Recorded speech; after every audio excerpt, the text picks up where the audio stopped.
বলেন।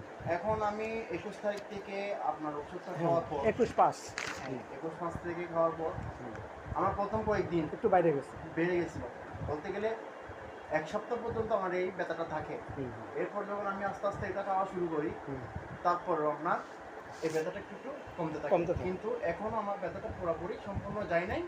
এখন 100% এর মধ্যে 40% রিমুভ হয়েছে। আচ্ছা। আগে আমি নামাজ পড়তে গেলে এই ব্যথা এখানে এই জায়গায় আমার কনকন সৃষ্টি হইতে, এটা আমি আপনাকে প্রথম 21/5 তারিখ আমি আপনাকে বলছিলাম।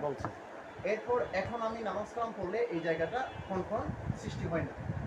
এরপর নেক্সট হচ্ছে যে আপনার আমি সকালে যখন পায়খানা করতে যেতাম, এটাও বলছিলাম আমার কনকন সৃষ্টি হইতো। এখন আলহামদুলিল্লাহ কমোটে বসতে পারতে কষ্ট হয়ে যেত।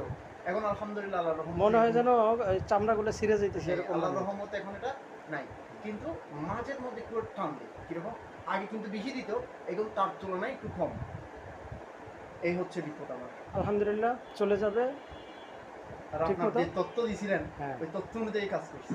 বিশেষ করে ওই যে একটা কথা বলছিলেন না, শেফার চাইতে মানে কি নিয়ম আগে। আপনি নিয়ম চললে শেফার নিতে আসবে।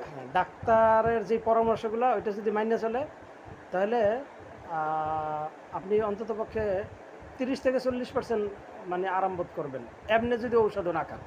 হ্যাঁ, এটা তো দেখছি, আমি একটা রিপোর্টটা পাইছি যেটা আপনি বলছিলেন। ওটা থেকে আমি যখন নিজেকে বুঝতে পারতেছি, এটা আমি রিপোর্টটা পাইছি, নিজে পাইছি। তো এখন আলহামদুলিল্লাহ ভালো আছে। এখন আমি এটা কয় মাস খেতে হবে?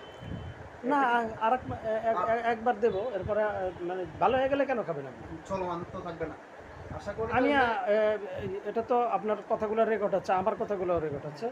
এটা আমার নিজের ছিল মানে আমি কমোটে বসতে পারতাম না। আপনার ছিল?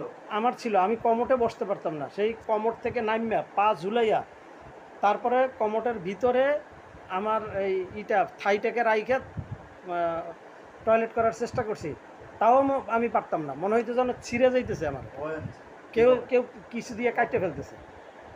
তো আলহামদুলিল্লাহ আমি একদিন হঠাৎ করে আমার মনে হইলো, আরে ঔষধ তো আমার কাছেই আছে। এর মধ্যে আবার যেটা করছি, এই ব্যথার তীব্রতা সহ্য করতে না পাইরা আমি একজন ডাক্তারের সাথে পরামর্শ করছি। সে আমাকে ঔষধ দিছে, অনেক দামি ঔষধ, অনেক দামি ক্যাপসুল, কিন্তু আমার কিচ্ছু লাভ হয় না, 2 পয়সারও লাভ হয় না। পরে একদিন হঠাৎ করে আমার মাথায় আসলো, আরে ঔষধ তো আমার কাছেই আছে। পরে আমি আমার ঔষধ খেয়েছি, আলহামদুলিল্লাহ আমি এখন একদম টোটালি ভালো। তো আপনাকে বললাম না একটু আগে যে আসলে ব্যাপার হচ্ছে যে অনেক সময় অল্প ঔষধে মানুষ আরোগ্য লাভ করে।